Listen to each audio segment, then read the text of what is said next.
என்ன வித்தியாசம் என்றால் நான் மிக மிக கவனமாக அதை திட்டமிடுகிறேன். மிக கவனமாக அதை திட்டமிடுகிறேன். பல விஷயங்களுக்கு நான் நோ சொல்கிறேன்.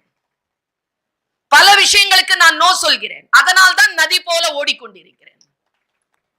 சில செய்திகள் தான். இந்த உலகம் காலையும் பகலும் என்று சுழல்கிறது. 24 மணி நேரத்தில் ஒரு பகல் ஒரு இரவு வந்து விடுகிறது. இந்த சூரியனை பூமி சுற்றி வருகின்ற பொழுது ஓராண்டாகிறது. நம் வயதிலும் ஒரு ஆண்டு கூடுகிறது. எப்பொழுதும் காலத்தை எவன் ஒருவன் கணக்கில் வைத்துக் கொள்வானோ அவன் வாழ்க்கையில் ஜெயிக்கிறான்.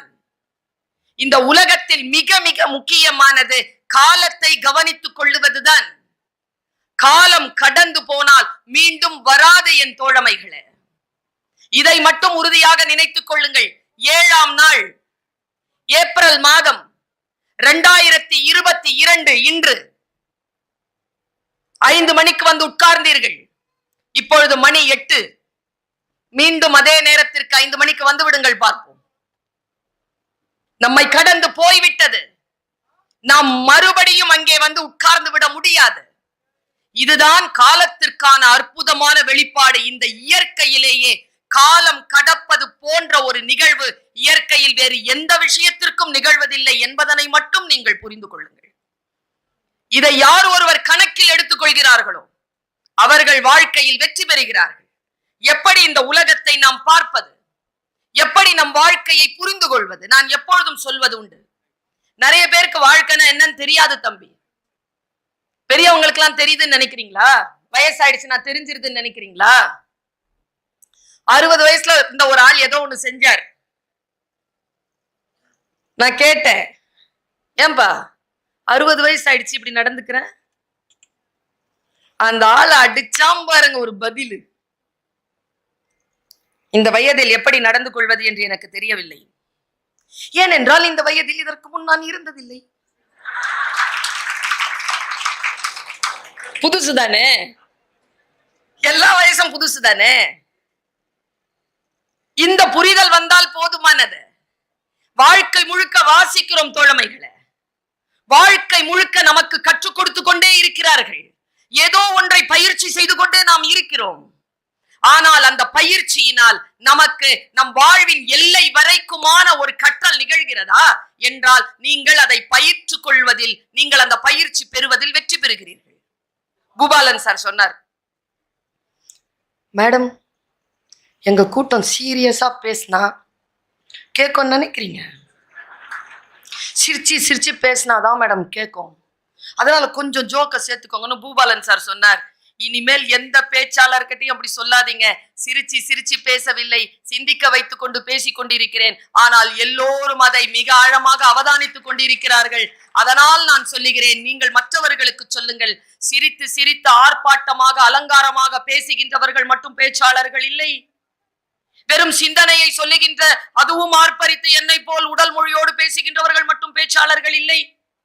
நாம் என்ன நினைக்கிறோம்? ஆர்ப்பாட்டமாகவும் ஆர்ப்பரித்தும் பேசக்கூடியவர்களுடைய பேச்சை கேட்டு கேட்டு பயிற்சி பெற்ற காரணத்தினால் அமைதியாக ஆர்ப்பாட்டமே இல்லாமல் சைலண்டா சில விஷயங்களை சொல்லிட்டு போவாங்க பெரியவர்கள். அவர்கள் பேச்சு நம் காதுகளில் விழுவதே இல்லை.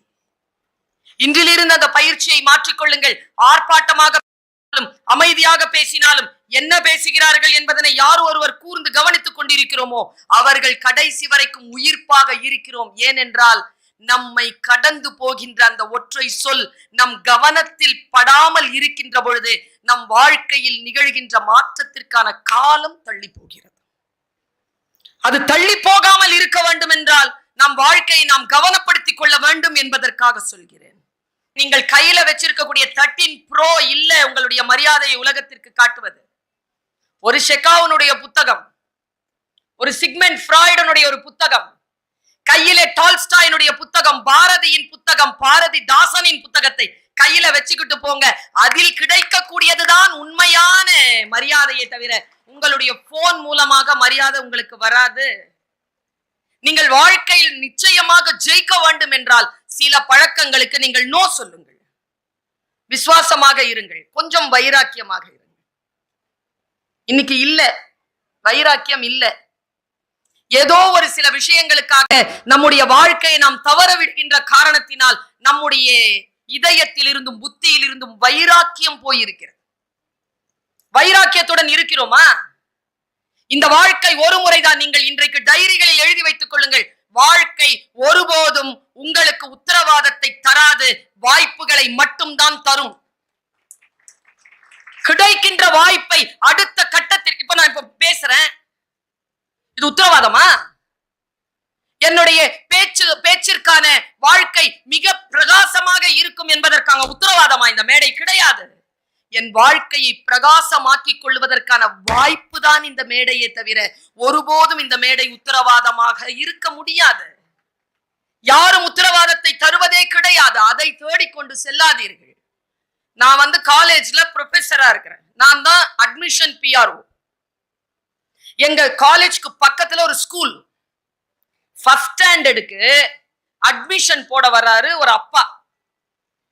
நான் சொன்னேன் ஸ்கூல் அங்க இருக்குதுங்கன்னு. இல்ல சரி நான் போறேன், இருந்தாலும் ஒண்ணு விசாரிக்கலான்னு. நல்ல ஸ்கூலா? எங்க ஸ்கூல் என்கிட்டயே கேட்கிறேன். நல்ல ஸ்கூலுங்க. எத்தனாவது சேர்க்கப்புறம்? First standard.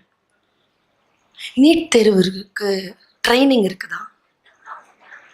எதுக்கு? ஃபர்ஸ்ட் ஸ்டாண்டர்டுக்கு நீட் தேர்வுக்கு ட்ரைனிங் கொடுப்பாங்களா அந்த ஸ்கூல்ல? நான் அப்படியே சொன்னேங்க, சீரியஸாவே சொன்னேன். ஃபர்ஸ்ட் ஸ்டாண்டர்ட் படிக்கும் போதே நீட் தேர்வுக்கு ட்ரைனிங் கொடுத்தா உங்க பாப்பா லூஸ் ஆயிடும், பரவாயில்லையா?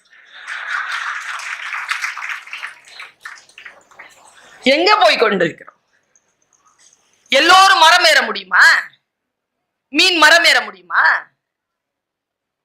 கரடி, பாம்பு, சிலர் பருந்து, எல்லாத்தையும் மரம் ஏற சொல்றீங்க. எல்லோரும் டாக்டர் ஆயிரணும், எல்லாரும் இன்ஜினியர் ஆயிரணும், எல்லாரும் வக்கீல் ஆயிரணும். அப்புறம் லியோனி ஆவறது எப்படி? ஒண்ணும் இல்லைங்க. நான் பக்கத்துல அங்க உட்காந்தேன். இப்பவும் அதே காலேஜ்ல வேலை செஞ்சுட்டு இருக்கிறீங்கன்னா நான் அண்ணன் வந்துச்சு கோவம். நான் ஒவ்வொரு மாசத்துக்கும் காலேஜ் மாத்திட்டு இருப்பாங்க. நான் கேட்டேன், ஏன் நான் கிண்டல் பண்றேன்னு. எப்பா நான் 10வது படிச்சவன் சாமி, நான் இப்படிதான் சாமி கேட்பேன்னா. எப்பா 10வது படிச்சவரா இப்படி எழுதுற? ஏன் தெரியுமா? படிச்சத ஒழுங்கா படிச்சா என்ன வேணாலும் ஆகலாம், எப்படி வேணாலும் ஆகலாம். என்ன படிக்கிறோங்கிறது இருக்குது, எப்படி படிக்கிறோங்கிறது இருக்குது. 10வது படிச்ச ஆளினுடைய படைப்பு பல்கலைக்கழகங்களில் பாடமாக இருக்கிறது என்றால் எப்படி உலகத்தை பார்க்கிறார் என்பதற்கு புத்தக கண்காட்சி உங்களுக்கு கொண்டு வந்து நிறுத்தி இருக்கக்கூடிய சாட்சி கண்மணி. அவர் பேசுறது கேட்கறதுக்கெல்லாம் வரலீங்க. அவர் பேசுறதை விட ரொம்ப அழகா எழுதுவார். அவர் தன்னுடைய வாழ்க்கையில் பல சாதனைகளை செய்து கொண்டிருக்கிறார். அவர் இங்க நின்னதே எனர்ஜி தான். நம்ம எல்லாருக்குமே அவரை கொண்டு வந்து காட்டினார்கள். இந்த பப்பாசி குடும்பத்தினரும் இந்த புத்தக கண்காட்சியை அமைத்தவர்களும் இப்படித்தான் இருக்க வேண்டும் என்பதனை காட்டுகிறார்கள்.